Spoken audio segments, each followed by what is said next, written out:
The federal government has so far been able to offset about 1 trillion naira public debt incurred by state governments before the current administration for the construction of federal roads.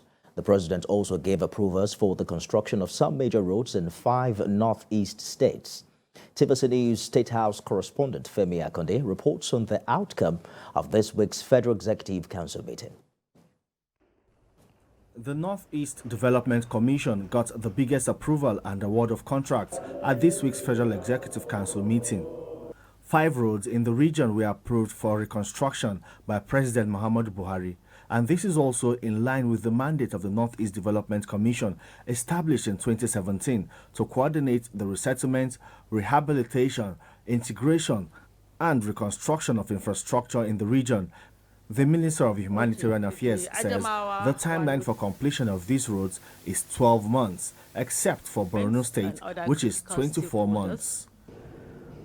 These roads are expected to stimulate economic activities, enhance security, and facilitate the freer movement of goods and people.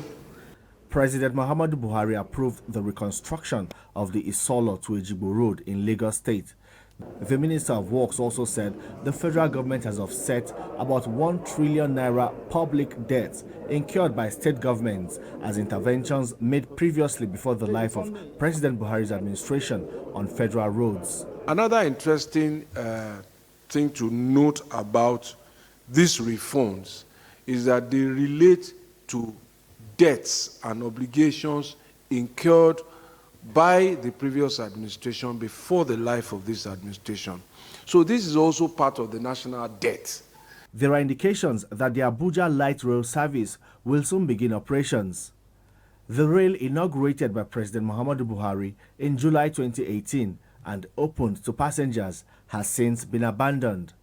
But it just got approval for a contract to provide security services for the entire 45 kilometers of the track within the federal capital city.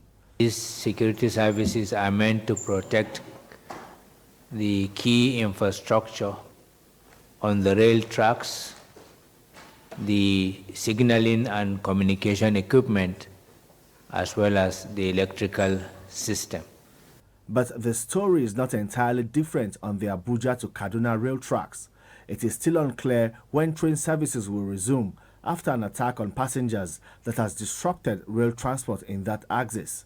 The federal government considers it insensitive to resume the operations until security and safety concerns are adequately provided. This week's Federal Executive Council meeting was the first Vice President Yemi Osinbajo will be attending after recuperating from a surgical operation at a private hospital in Lagos. Members of the federal cabinet were glad to have him back.